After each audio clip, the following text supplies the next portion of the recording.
was still partially paralyzed, recovering from a coma, in a wheelchair. Now, how did I get to the stage where I can stand in front of you guys and talk from there? Now, there's a lot of factors that go into that, and I'm not going to delve into everything because there's a lot.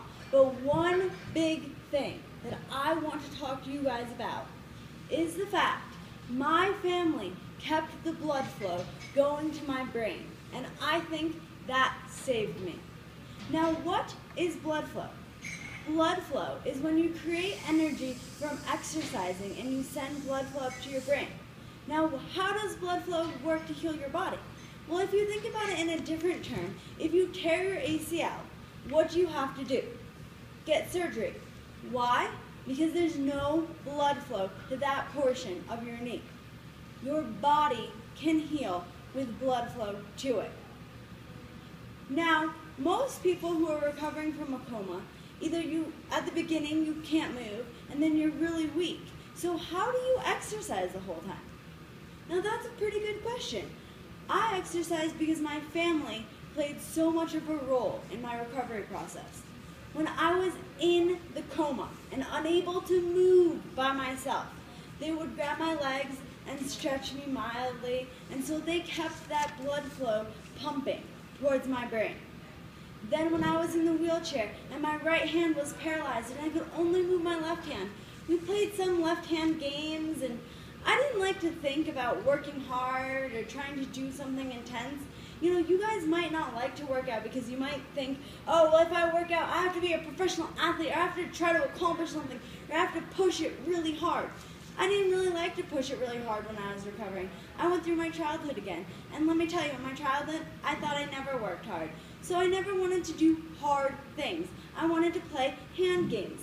And then, when I stood up and I was on the gait belt and I could walk around, we went out to the park every single day. And I walked around barefoot, and I would run around in circles, and I would hula hoop, and I would play soccer around the hospital halls with my very good friends.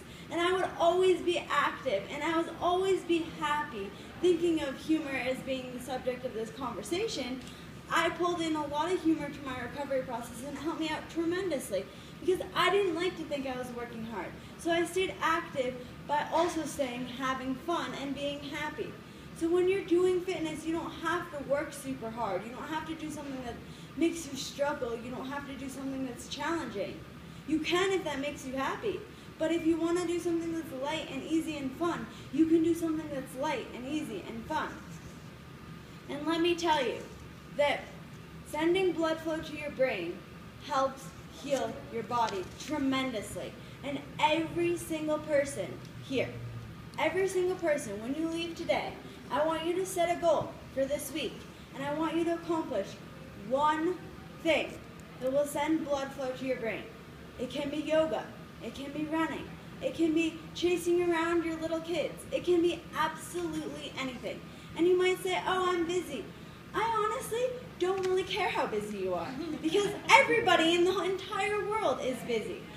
Everybody's busy, and let me tell you, being busy is actually more fun than being restless and not having anything to do. So it's good to be busy. But when you factor in things, you can compose your busyness to be the way you want it to be. And you can create an exercise that will set your fitness and send blood flow to your brain. And so, to continue on my story of my recovery, when I left the hospital, you're super weak. This is why you don't have to be strong to do fitness, because I was super weak. I would take 2-hour naps, and I would be really tired. Now, most families think that since someone's really weak and tired, they want them to rest and take it mellow.